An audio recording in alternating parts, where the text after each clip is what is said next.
one gentleman that's been working with us for the past, 8 years now, Dennis Bajorklin. He is not only he can not only differentiate between brass and iron, but with his metal detector, he can actually differentiate between cut nails and rot nails. Wow. I kid you not. And once he gets dialed into an area, he can very quickly assess without digging anything, what's there. And so it makes metal detecting into more of a remote sensing survey.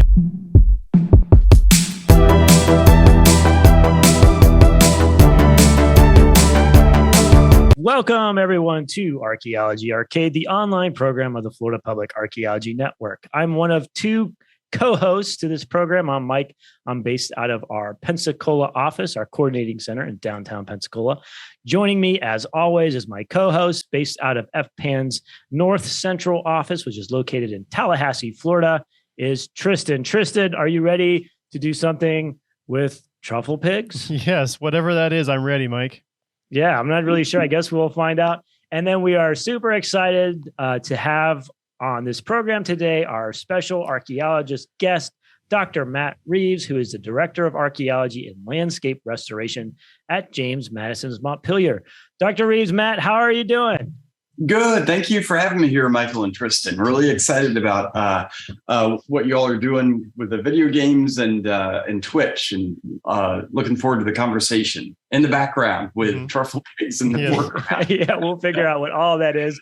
But as I always do, I'm going to go ahead and read off the description of this game just so we know what we're getting ourselves into. I think Tristan and I sort of have an idea, but we've not really kind of going into this not knowing very much. So the Magnificent Trufflepigs is a first-person metal detecting narrative game designed to be played in a single evening. That's nice. Maybe we can finish it in this 1 hour. You play as Adam, a sharp-witted but compassionate man returning to his childhood village of Stanning. There, he'll help a woman named Beth on her mission to unearth a local treasure. As cracks begin to appear in Beth's fairy tale plan for everything, you'll delve into her history and discover all may not be as it seems. Oh, it's a mystery.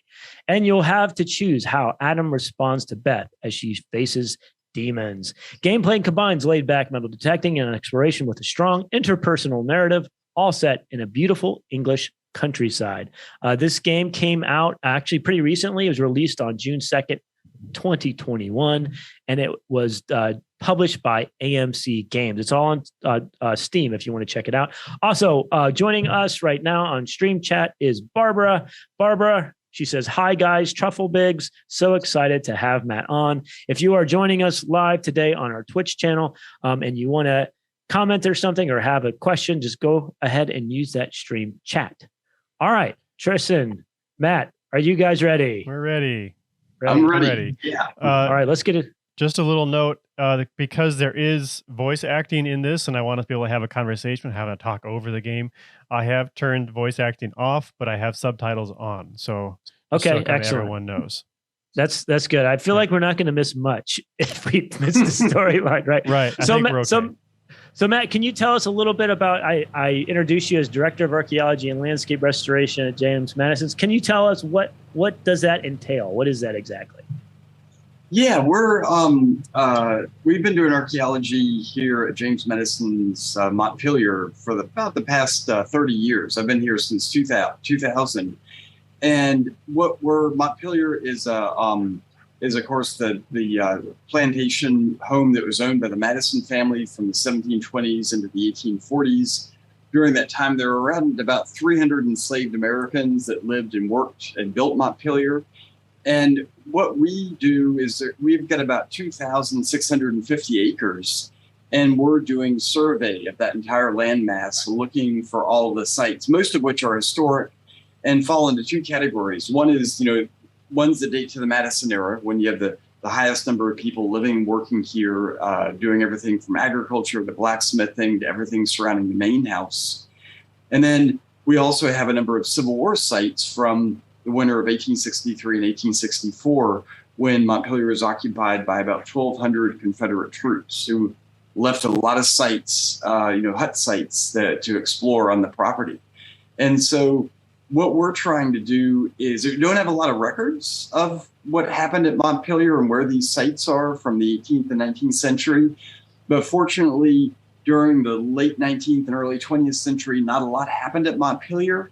And so most of the sites, amazingly, have never been plowed. They're either in fields. Yeah, it's pretty amazing. And they're in fields or in forest. And so, as you can imagine from, what you all invited me to talk with you all about today, is we do a lot of metal detector survey, because all of these sites, you can imagine for historic sites, what our most common artifact is. 99% of the time, it's, going to be nails. Mm-hmm. And for metal detectorists that come in our programs, one of the things we've become very well known for is our public programs, where people spend the week with us doing archaeology.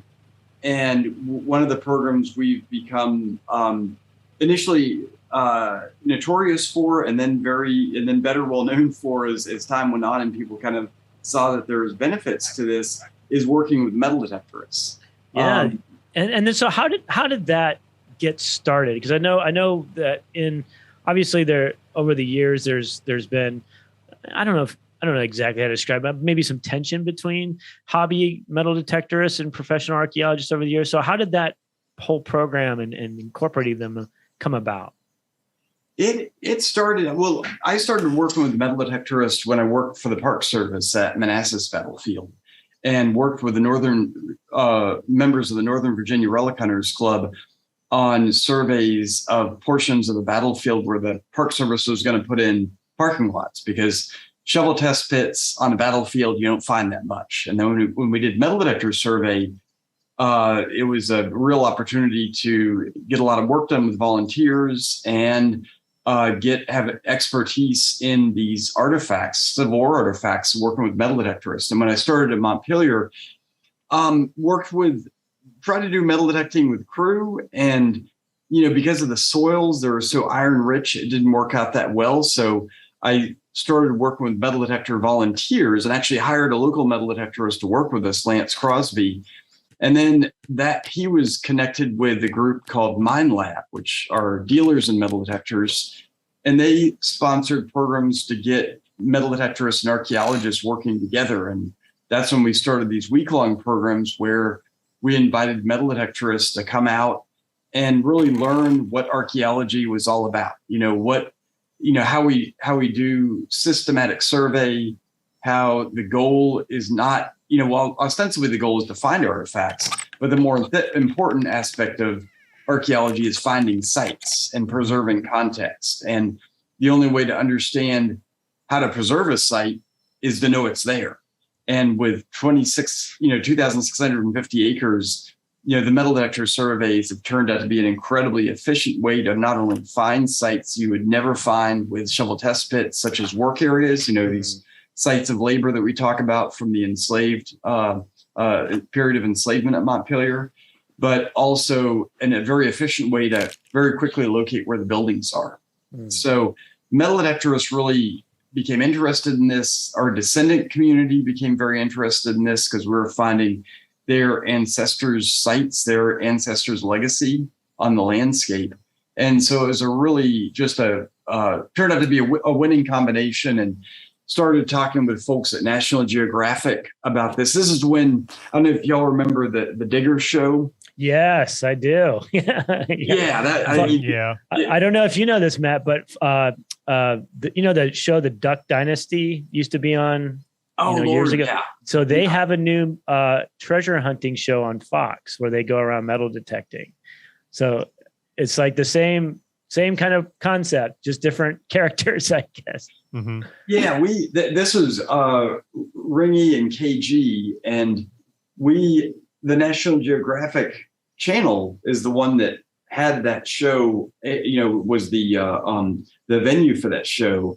And, back in 2012, the Society for Historical Archaeology and SAA became very concerned about the show. So there was a workshop at National Geographic, and I was invited to be part of that.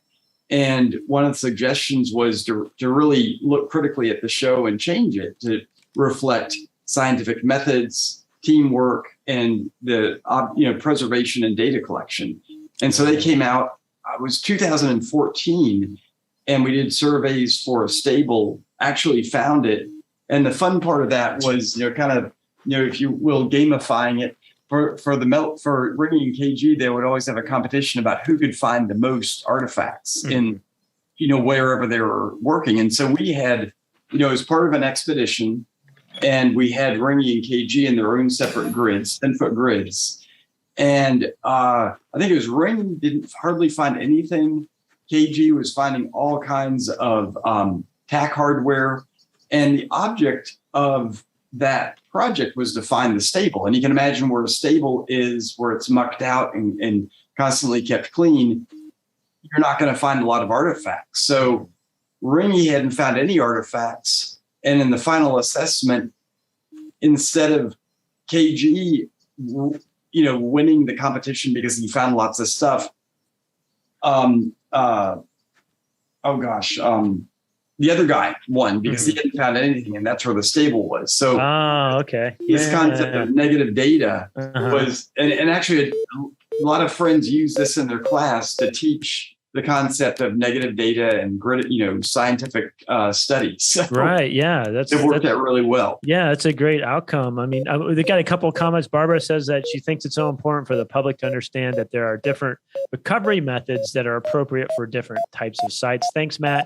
And then she says, Duck Dynasty has a metal detector show. Did I hear that right? Yes, you did, Barbara. You heard that correctly.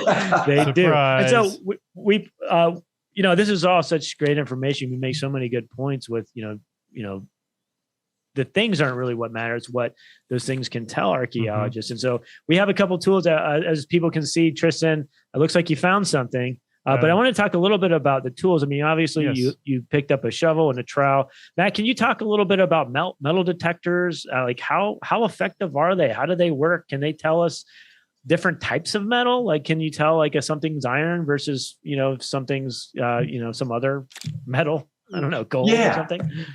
No, absolutely, Michael. With a metal detector, especially with folks that are experienced metal detectorists, like a lot of the folks that come in our programs are folks that have been metal detecting for 20 or 30 years, and they've got very sophisticated equipment. So we're able to get them tuned in to what the artifacts, the nails sound like in the soil. And one gentleman that's been working with us for the past 8 years now, Dennis Bajorklin, he can not only differentiate between brass and iron, but with his metal detector, he can actually differentiate between cut nails and rot nails. Wow. And I kid you not. And once he gets dialed into an area, he can very quickly assess without digging anything, what's there. And so it makes metal detecting into more of a remote sensing survey because, when we get into a higher concentration of items, we're only sampling probably, 1 to 2% of the artifacts and then leaving the rest for excavation units. So, and then also, watching you all dig in the show here, what we are very careful to do is dig a soil plug that, a sod plug that's actually quite large because that's all the root map, especially in areas that have been unplowed. And that comes right down onto the historic surface. And then basically at that surface is where you find the artifacts. So even if you're opening up a unit where there's been a metal detector plug that's been dug, you can't tell where that plug was. So it's absolutely, nearly invisible. And it's a non-invasive survey method that we use. And, if it's on a plowed site, we keep to within the plow zone. And, the whole object is if you're in a site and you hear an artifact that's deeper, it could be part of a feature. And the training, both with the metal detectorists that are our staff metal detectorists and the metal detectorists that work with us on a volunteer basis, what the ultimate object is to find an interesting enough area where we would want to go back and put a unit. So like an excavation unit. So it's all about the data and less about the artifacts. I mean, obviously the artifacts are exciting when you find them. I don't know any archaeologist that is excited about artifacts. That'd be pretty weird. But what's even more exciting though is finding a concentration of nails that tells you have a barn and it's a burn barn or something like that. So it's that broader context that keeps you going and finding those hits, or not finding anything and finding where the concentrations are. So, right. Yeah. And it looks like you get a map here. That's right. cool. Yeah. I was impressed. They're actually marking where things are found on this, which is, is not necessarily the level of notes we like to take, but it's certainly good to see it. And he took a picture of the coin he found and sent it to Beth. Right. So I guess he's kind of documenting. Yeah. So I guess Barbara does have a question. She says, so this guy is metal detecting on land he doesn't have permission to be on. That's a good question. So Tristan, do you know, like, are we supposed to be out here? Or? Yes. Based on what I've seen, Beth is the landowner from what I understand. Okay. So we assume he's taking pictures of stuff. So obviously he's letting her. Adam, our guy, is out there right now because the land has just been sold. And so this is their last chance to investigate this area, I guess. Okay. Matt, can you talk a little bit about, maybe like at least in the United States, laws for metal detecting? Because I know those can be kind of confusing based on the state and the county and all that. And to be clear, I think we're in England here, which is, I know, different than the States. Different laws, right?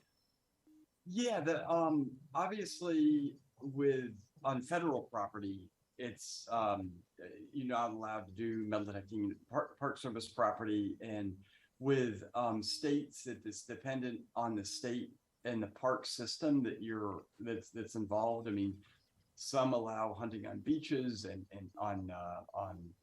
in different areas, and then private property is always getting the property owner's permission, and that's a big thing in the metal detecting community to have, if you will, responsible metal detecting to ensure that, metal detectors aren't doing something illegal.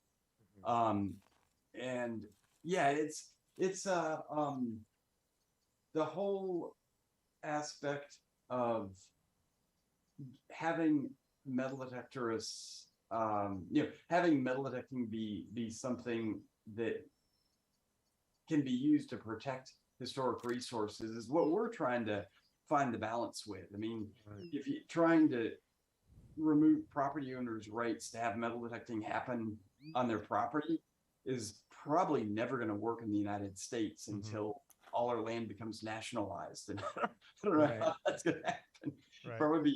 Probably be some pretty dire circumstances if that happened. I don't know what the political context would be, but I don't think anybody would be worrying about metal detecting. We'd be worrying about where our next meal would be coming from. But for us, what we're trying to do is really teach people about what you can gain from the context. And this has really taken a really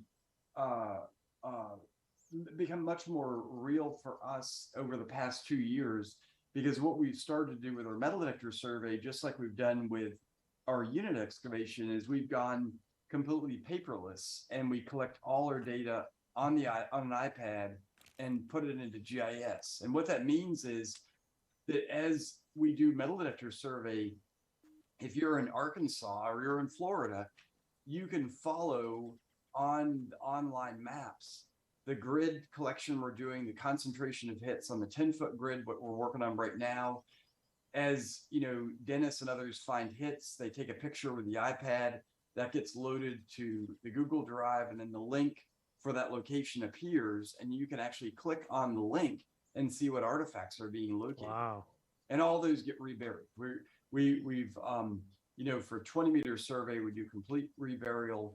For some 10-foot survey, depending on the site, we'll do recovery for lab analysis, and in other contexts, we'll just do a complete burial if we're not coming back to that site. So, but then we record it all on the iPad. So, we'll catalog the objects in the field. Wow. Yeah. I mean, you mentioned earlier that you all are working on a project to digitize legacy records and data. Can you talk about, obviously that you kind of mentioned already some GIS. Can you talk a little bit about what GIS is and maybe that project specifically? Yeah, GIS, is Geographic Information Systems, and it's basically a map with data attached to it. So the example I always like to use, if you use Google Maps, you're using GIS, because you go into Google Maps, you find a restaurant, you touch that spot, and you can get photos of the restaurant, the menu. All that is data that's attached to a geographic location. And with metal detecting, we do 10-foot grids. And so we do hit counts of how many hits are in a 10-foot grid. That's a distribution map that is ideally set up for GIS, for showing concentrations, different shades of colors. And then the actual individual hits are recorded, but we're using the same system for our excavation units. So with the excavation units, a 5-foot by 5-foot square, you're going down layer by layer, O being the topsoil, A being the next historic layer, B the layer below that. And we take photos of, archaeologists take photos of the opening photos of every single layer with drawings and notes. And we, right now in GIS, we're putting all that into GIS, but we just started doing that a year and a half ago, 2 years ago. And before that, all that is legacy data that's on paper here at the archaeology office here at, in Virginia at Montpelier. And the digital photos that were taken are on a hard drive. So what we're doing is we're entering all this into GIS, and we're actually using volunteers to do that. So volunteers who are all over the country are, they've got a map in GIS. They'll open up a record that we've scanned into Google folders, and they'll locate on the map where that unit is, and then basically draw in the area that was excavated in the unit. So like where the layer was. Once they digitize in that area of excavation in that 5-foot unit, a table pops up where they can enter in the soil color, the kinds of artifacts that were found, the description of what the layer was, all that information that's attached to the sheet that's scanned and in the Google folder. And then they can attach all the photos and the drawings to that record. And all this is in what's called Arc Online. So it's stored in the cloud. And that's what allows us to have work in the field and use an iPad, because since it's all in the cloud, we don't have to be attached to a hard drive.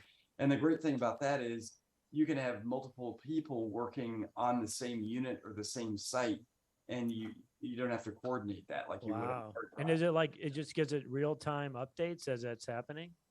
Yeah, it's all real-time updates. It gets saved. You just hit, you hit save after each record, and then it's up in the cloud. So I can track what volunteers are doing. I can track what, staff is doing at the site, whether metal detectorists are doing. And if it was, if I want to drive myself crazy, I'd never leave my computer, but it's good to get away from the computer. Right. Yeah. Yeah. Yeah. That's such a useful tool. And I think it just shows, as long as these are being recorded and documented, it can give you a lot of information. So with that, though, we have a couple of questions. So Barbara says, so we have money and jewelry, and they seem to be focusing on monetary value rather than, will they redeem themselves? So far, we saw that map. He found a coin, some type of heart-shaped jewelry, which Beth said I guess the heart-shaped jewelry, she didn't think either of one of those were of much value. And they also found a bolt, which Beth kind of joked about, is kind of useless. But one of the things that you mentioned earlier were nails. So can we learn information about nails just based on how they were manufactured? Yeah, and this is what I through the years, one of the the most fun the metal detectorists that have come on the program, and we as archaeologists have ribbed each other about, is metal detectorists will arrive here and they're thinking, oh, we're going to be finding buttons and coins and maybe some bullets, and we're like, nope, we're looking for nails. And then they're now in the community, the metal detectorists call nails Montpelier gold, because once we tell them they're looking for nails, there's kind of a collective groan that happens. But then when we do our nail lecture, which talks about, just like you're talking about, with a nail, not only does it allow you to find where a building was, for example, but with nail manufacturing changes, like between the 1760s and the 1840s, you have 4 different manufacturing changes with nails, which allow you to date the site based on the nails.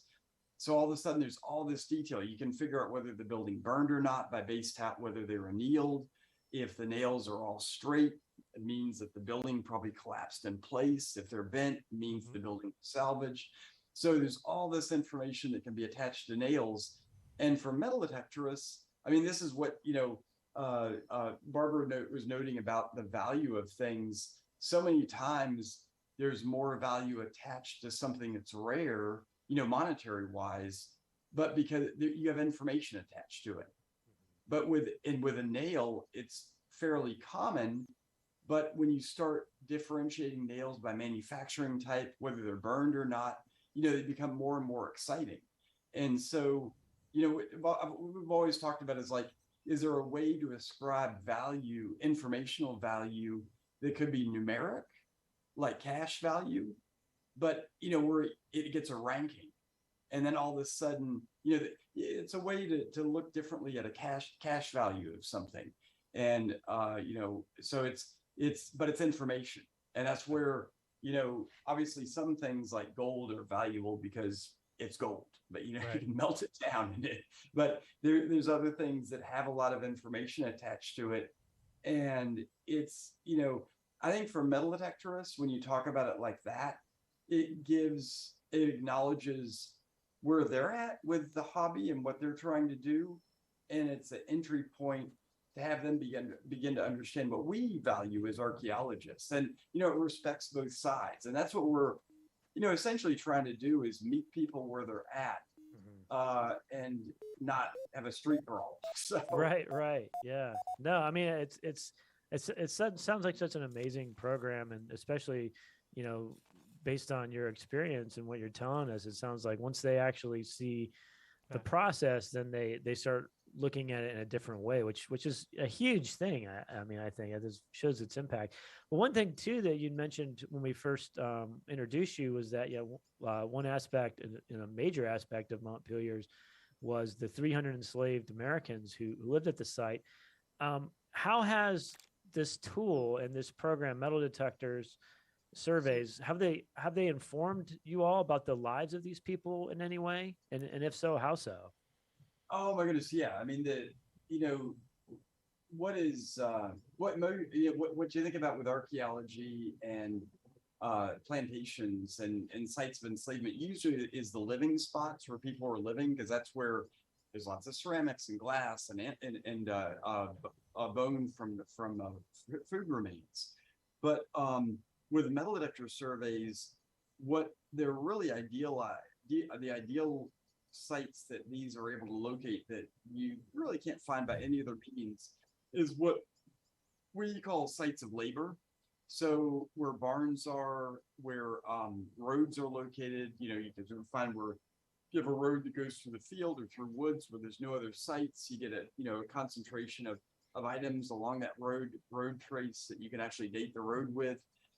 We've been able to find sites of labor that really bring the landscape into a better understanding of the work that the enslaved Americans did, how they formed the landscape that's out there today. Like what's woods today, 200 years ago was fields. And then you start to look at the terrain and you see, drainage ditches that were dug by, obviously laborers, but also designed by the same Black individuals who are doing the work. And there's engineering involved with that. Where the sites are located, you can see what crops are being produced. And it gives Black enslaved enslaved Black Americans, a place in this landscape, and really a place with the economy at the time period. I mean, they're the ones doing the labor. They're the ones that knew the ground. They knew the land. They knew how the work would take place.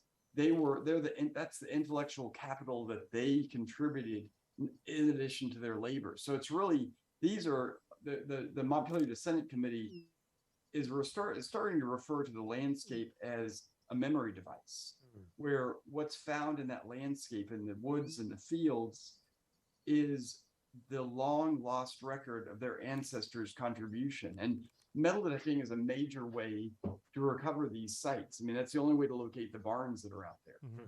And so it's really a witness to the contributions their ancestors made. And what descendants are very much interested in is not just the labor, the physical labor, but the intellectual labor that went into that. And, Madison is known as, Jefferson calls him the world's greatest farmer. But where he got that information wasn't through studying Montpelier. It was through talking with the enslaved individuals that he enslaved that were working the land. They're the ones that knew where the best soil was for tobacco growing, what happened with massive soil runoff and erosion. They're the ones that were witnessing that, he writes this stuff down, but they're the ones that had the information. So, so it's all related, it's and that's what really, by finding these sites and making it relevant to descendants, they're some of our greatest advocates for preserving the landscape, because by preserving the landscape, they're preserving their ancestors' legacy. And so that's where, in the same way, working with metal detectorists, it's kind of akin to, in some ways different, but my son's a wildlife biologist, and he's in a fisheries biologist. And talking to him through the years about working with metal detectorists, he said a couple of years ago, he said, Dad, if fish biologists treated sports fishermen like archaeologists treat metal detectorists, there would hardly be any streams in the U.S. that had fish that survived in them, because a big part of preserving waterways, especially fresh water systems, has been sports fishery. And of course, that's created all kinds of problems with introducing, brown trout where brook trout are supposed to be located. But I mean, it's made it so that there's a huge effort in rather conservative states, like Florida being one, where, there's freshwater is freshwater and it's not full of pollutants. So working with the metal detectorists, has kind of that similar potential, where you've got a bunch of people that are interested in learning about history through material culture. And sure, there's some, just like with fisheries, there's some folks that like to go out there and use dynamite to collect fish. But, the majority of them are interested in, doing the study to understand what can be figured out about the people that these artifacts are attached to. Yeah, So that's a great comparison. I mean, it's so true. I mean, the whole environmental conservation effort, at least in the United States, was for a large part led by, fishermen and hunters. I mean, there are some of the biggest conservationists who advocate for it out there. So that's one I hadn't heard before, that comparison, but I think it rings true 100%.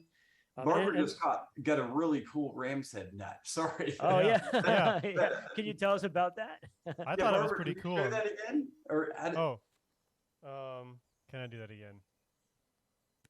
Oh, did it go back in the ground? I doubt put it. it away? Can you pull the picture of it? Did you take a picture? I'm not sure I have that option. Yeah, I wonder if you can pull a picture. Let me try checking my controls. Well, here. So Tristan, you're playing the game. Yes. Yeah. Tristan's playing. Barbara's just commenting. Sorry. Yeah. I got you. Okay. Barbara does say, she mentioned that the toy car by far so far has been her favorite artifact that we found in this game. That's like the basic question, right? That you probably always get. I'm sure you get that question all the time. Matt, was what is your favorite artifact, or do you have one? Or maybe maybe a better question is like, what's the most surprising thing maybe you found just at Montpelier? Has there any been thing that has stood out? My favorite artifact has been, this is always is slag, really, because we have found 3 different blacksmith shops, major blacksmith shops on the property, one from the 18th century, one from two from the early 19th century. And that and clipped iron, which is very distinctive, marks those sites. And there's some massive blacksmithing that happened here at Montpelier. And so, but also the really exciting thing that we really love about the blacksmithing sites is it's one of the few, kinds of archaeology you can do where the products of the labor are recoverable through the archaeology. Because, if you're looking at a tobacco barn, or at a kitchen site, all the cooking, all the crop production is gone. But at a blacksmith shop, the actual items that are being produced, you can find there in the ground. It's the clippings from that, but it's just, you can see that the handcraft aspects of these items, and they're just absolutely beautiful. That's what, like the ram's head nut. I love those. Those are I think those are designed so that you can actually tighten them with a metal bar. You stick it through that those ram's head loops. So, but something like that it's a nut, but it just has these exquisite hand hand craftsmanship that's there. Right. And can you tell people what slag is exactly? I mean, it's like it's a byproduct, right, of metalsmithing, blacksmithing? Yeah, slag is it's a byproduct of blacksmithing, and a lot of times the slag will be magnetic. And so the most of the slag that we get is from they're instead of being coal for heating the forge, it's charcoal, which is charred wood, that's made in these charcoal kilns. And in some circumstances, the slag has high enough iron content that you can find it with a metal detector survey. And so when you find that slag, you're dealing with a blacksmith shop. It's very distinctive. So that's what makes it, for the 20-meter surveys where we're looking for sites, a lot of times if you just find nails, it could be a variety of different sites, but with a slag, you're dealing with a blacksmith. Gotcha. Yeah. And we saw that we also found a hair clip, and Beth says that she believes it's a hair clip from the 1950s. So maybe they are looking at some of the manufacturing techniques instead of looking just for value that Barbara was worried about. Yeah. They're not interested in things that don't have value, but they are talking about them at least. Yeah. So that's a positive. And they're taking pictures of stuff and making a map, kind of crude map. So that's not, there's been worse out there, right? Yeah, definitely. Yeah. And so, and speaking of I mentioned the hair clip, do you all find any personal effects, personal items that maybe the enslaved people or these Civil War soldiers left at their campsites? Oh yeah, absolutely. That for the when we're looking at 18th and early 19th century sites, when you find a concentration of nails and then you start finding buttons or scissors, it usually indicates that you're dealing with a domestic site, a spot where somebody was living. So those artifacts are really important for differentiating, say, an ephemeral slave quarter that might have been lived in by enslaved workers for a couple of seasons, to where a barn, like a tobacco barn or a threshing barn would be. And then, of course, the Civil War encampments, most of what we find there, summer camps are a lot of bullets, the ones that were occupied before November of 1863. And then the winter encampments, most of those are personal items like knapsack accoutrement that we locate at the winter encampments, and then more nails from the huts that are built there. Right. Yeah. More nails. And Barbara said that she says nails are awesome, and she's saying that, shouting it from the rooftop. Awesome. Yeah. Thank you, Barbara. I'm with you. I agree, Barbara. You have a fellow nail fan in Barbara. Yeah, for sure. And so, and then I know one thing, one prominent feature at Montpelier are, of course, the enslaved people's homes where they lived at. Has the construction of those? Can you talk about that, since you're directing the landscape there? Can you talk about how you all kind of knew what those structures would have looked like?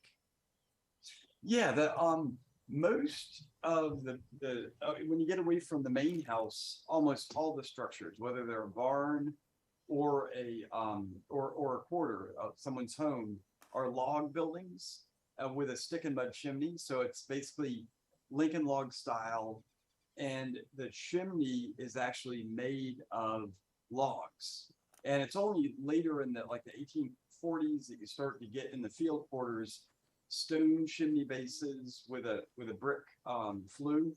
But around the main house, what we found is the quarters associated with the house slaves are timber frame buildings. And we were able to figure that out by, with the log structures, you'll find the hearth is at grade, meaning you find burnt clay on the surface, or a hearth that's laid on the surface. And that means that if the hearth is on ground level, that means it didn't have a wooden floor that's raised up off the ground. It's all at grade. And it usually means it's a log structure as well.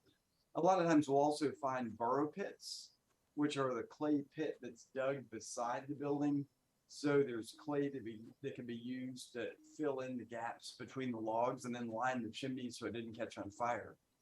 But then with the timber frame buildings in what's called the South Yard, the quarters for house slaves, at those we actually found foundations of buildings, found chimney bases, but no charred clay, which meant that the hearth is raised up off the ground. And when they took that building down, that hearth that was set in a crib, with a level of the raised wooden floor, was torn away as well when the building was taken down. So you don't find any evidence of the hearth, but you do find the chimney base. And there we found a lot of window glass, which you don't find at most other structures that show they had sashed windows. Wow. Yeah. And do you all have documents too that correspond to any of these structures, or what you all are finding through the use of metal detecting? Yeah, of the nearly 100 buildings we found across the property. Oh, wow. There's only like 6 that have a map. And that's the 1837 insurance map that shows the main house, 5 outbuildings in what we call the South Yard, and then what's called the North Kitchen, which turned out to be a shed when we did the excavations of it. So, but everything else, it's metal detector survey to locate those buildings, and then units to evaluate them and, do any kind of intensive study of the structures. Right. And so, you've had this metal detecting program for many years now. How do people get involved with that? If someone's interested in doing that, how do they reach out to you, and what could they expect if they actually, showed up and got to work? Yeah, the easiest way is to email us at dig@montpelier.org. And actually, we've got, on the programs today, about half the folks that come are experienced metal detectorists who want to learn about archaeology. And then the other half of the folks are, sometimes it's archaeologists that want to learn more about working with a metal detector, but also working with metal detectorists. And actually, some of our metal detector participants have been hired by archaeologists to do survey work, for local companies. And then for others, it's just, expedition members, people that come in our dig programs that want to get, more experience with metal detecting and survey. But to sign up for the programs, just email us at dig@montpelier.org. So the dig@montpelier.org, and we can send you information, or go to montpelier.org/dig. And that has all the schedule of programs. But, for the programs, both the excavation and the metal detector survey programs, it's a mixture of, we do, tours of the property of sites we've excavated. Probably every day we spend an hour, walking to different sites and talking about those. But the majority of the time is spent in the field. And so with a metal detector survey, it's usually what we do with the metal detector survey is we spend the first day or two with the folks doing the detecting, getting tuned into the soil. So we'll do Dennis will mark an area that's gridded where the hits are, and then the metal detectorists will, locate those hits where the flags are, dig them to hear what they're hearing in their ears, and how the machines are responding, and then seeing what the artifact is and get dialed in. And then after that, they start marking new areas for doing hit counts and then doing sampling. So with the iron-rich soil, it's for a lot of detectorists, some people are interested in coming here to increase their metal detector skills, because it's really a refined technique to find nails in an iron-rich soil, like this iron-rich clay that we've got. And then learn about the gridded metal detector survey. And we with the metal detector surveys, we had folks spend, a day in a unit excavating so they can understand what the larger goal is with the metal detector survey, and how we use the different kinds of data you can recover from an excavation unit, say from metal detector survey. And so many metal detectorists leave here, and what they want to do is not use the gridded technique on sites they're metal detecting, but actually learn how to work with metal detectorists back in their home state. Oh, So wow. we've done a lot of work pairing up metal detectorists with archaeologists, and kind of bridging that relationship, and talking to the archaeologists, saying, yeah, Phil came in our program. He's a good person. He understood what the survey techniques were. He was patient. He wanted to do the paperwork, and so having that, and then with Phil telling them then what to say to an archaeologist so they don't immediately turn them off. Like, Mhm. I'll come and dig up all your artifacts. So, Yeah. stuff like that. So Yeah. And so where are these people coming from all over the country, or they tend to just be from Virginia? What has that been like? they're all over the country. California, Wow. Yeah. New England, some from Florida, basically where the population centers are, is, because people come here, we're in the middle of nowhere. So we'd have a hard time having getting a lot of local folks to come. And, but they stay and live on the property, and then, work with us for a week. So for most people, they come here as a vacation. Yeah. Right. Yeah. So, Fun vacation. yeah, absolutely. Absolutely. And there's so many people that come time and time again. Like, we've got, like, for our regular excavation programs, probably 30 to 40% of our participants are, repeat offenders, as we call them. So Right. Yeah. they're coming back every year. Some people, we get like probably 8 people that, come twice a year, in the spring and in the fall. Wow. And then also, I mean, there's, for people that maybe not necessarily be metal detectors, or maybe even ones that aren't necessarily interested in getting into it. But for those people who want to experience Montpelier, what can they expect if they come to visit your site, like on an average day? Yeah, for folks that just visit, we're out there digging on the weekday, and we'll be either doing metal detector survey, or having a unit that's open. And then recently, over the past year, we've really focused our excavations on weeks that we've had a program or a field school. And when we're in between projects, we tend to have the excavations occur when we have programs going on. And then in between, like this week, the crew's out finishing up units, and we're moving to the next site by September. So Wow. Yeah, it's so cool. And then also we do have a few viewers on. I know you mentioned a lot of links. So whenever we put this up on our YouTube channel, which if some of the folks just joined us, so if you want to catch the full episode, we'll put that up on our YouTube channel, and all the links that Matt mentioned, we'll put on the description of that video. And then also, again, feel free to use that chat feature if you have any questions. We got about 10 more minutes before we got to wrap up. So if you've had any questions that you've been thinking of asking, now is the time to go ahead and enter that into the stream chat. And so we did, Tristan, can you tell us about the couple of things we just found? I know we just found a couple of things.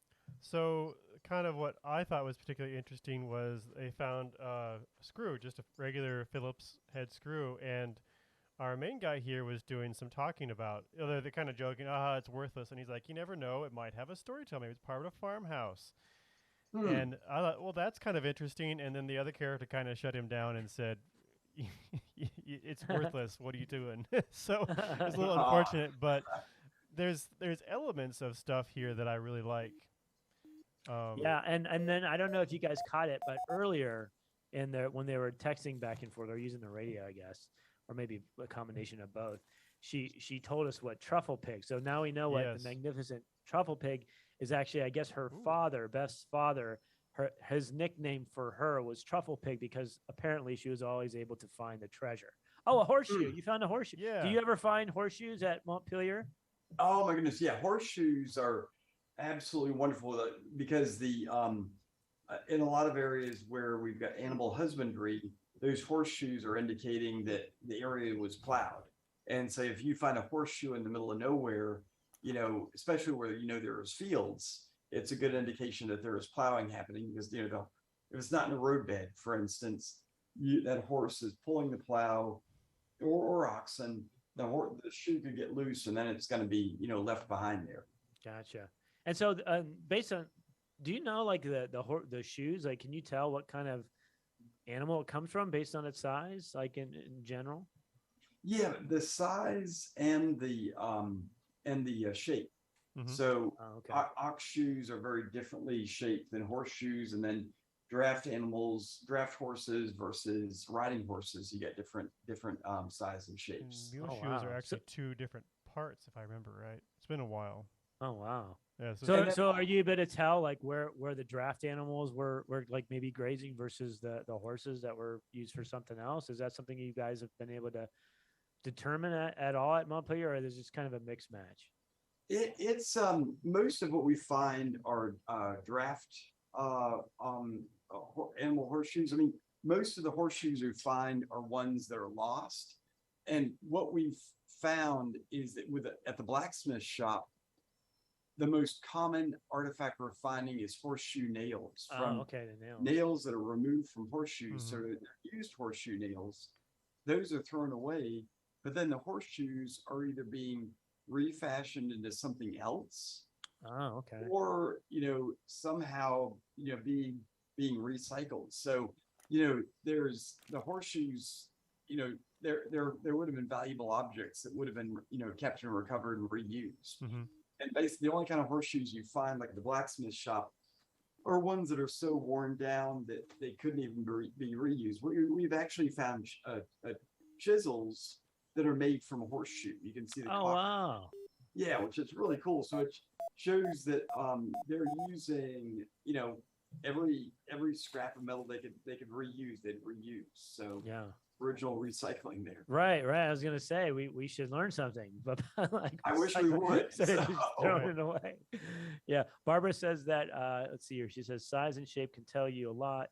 Then now we have essentially orthopic shoes, but I don't know that they existed as much in the past as they do now. One thing that's been very popular on at least like our TikTok. We have FPAN has a TikTok account, but the horseshoeing videos, like the people redoing it's fascinating how they Mhm. like. Oh, I never gotta thought look those up. That I would. sounds awesome. Yeah, I never thought I would, see someone actually reshoe a horse. But like, if you want to see that, just go to. I'm sure it's on YouTube too, but you can find like how they actually, how they do it now. But I'm sure it wasn't much different because it looks like the tools, are pretty similar. I mean, I've seen tools like that in blacksmith shops, and they look very similar to the ones that they still use today. So I guess it's that old adage, if it's not broke, then you don't have to fix it. So maybe it's the same thing there. with Yeah, that. yeah. Yeah. And so, yeah, we've got just a couple more minutes. I know we've talked a little bit about Montpelier and how people can visit there. Is there anything else that you want to mention, Matt, about Montpelier, about your work? I mean, we could probably talk to you another hour. I know you've been doing this for a very long time. Yeah, well, I would I'll send you all some links to some of our story maps that has Yeah, that'd be discussions, awesome. metal detector surveys, both in the fields and in the woods and what we've been finding. And yeah, if people are interested in coming on a dig, we've got digs this fall and in the spring. And it's one of the, we get a lot of students that come that want to explore, the field of archaeology to see if it's for them. We give a lot of advice for, mentoring. And then of course, most of the people that come are individuals who always wanted to be an archaeologist, but their folks are like, nope, you're not going to go into archaeology. You're Yeah. going to make Mhm. money. So they're kind of getting that itch out of their system in their retirement. So it's what we try to do is find a way to integrate the public into everything that we do. From so when you come on a dig here, you're helping out, you're doing what staff are doing. You're not screening back dirt at the back dirt pile. You're digging in the unit. You're helping us analyze the artifacts. That's where the whole LEARN logo comes from, which is LEARN, locate, excavate, analyze, reconstruct, and network. So the locate is metal detector surveys, E for excavation is in the units. A is analysis, the programs that, Mary Furlong Minkoff heads up in the lab. And then reconstruct is where we have folks come out and learn how to, build a log cabin to ghost the structures that we found in the landscape. And that's what gets into me as being, director of archaeology and landscape restoration, is actually bringing these sites back to life that we find through archaeology. Absolutely. Yeah. I mean, everything you guys do is such inspiring work, from the hobbyists, but especially from the descendants. So we're so happy that you are back and everybody's back who's been really behind the scenes, just making that such an amazing place, and so inspiring for just the field of public archaeology, just in general. So we're happy. We're happy you are there and doing what you do. It's really incredible stuff. Tristan, any thoughts about this game before we close it out? It definitely scratches that itch, so I get it. Do you not need to go out and metal detect anymore now? No, I'm done now. This is I'm sated. No, and what's nice is you don't have to get you don't have to get bit by bugs or worry about snakes or any of that sweat weather. and the humidity and yeah. No, it's got some promise. It's got bits there that I like, but it like you kind of would expect, it focuses very much on treasure and such, at least so far. Yeah, but we haven't really found any treasure. It's all like no treasure so far. We found a penny, and that's the closest we've gotten, I think. Right, hairpin, a knuckle duster, bolt. Yep. So I think the closest thing was that little heart-shaped jewelry that Beth didn't think was very valuable. Right. So Definitely not enough pop taps though, or right. Oh yeah. Right. So we were hoping to find nails, and we didn't. We found some bolts, I guess. Bolts and a screw. Yeah. And also the 12th Georgia button. That's what the 12 gauge. That's what. Oh yeah. Shells. Yes. Tristan, can you bring the map up of everything you found? Yeah.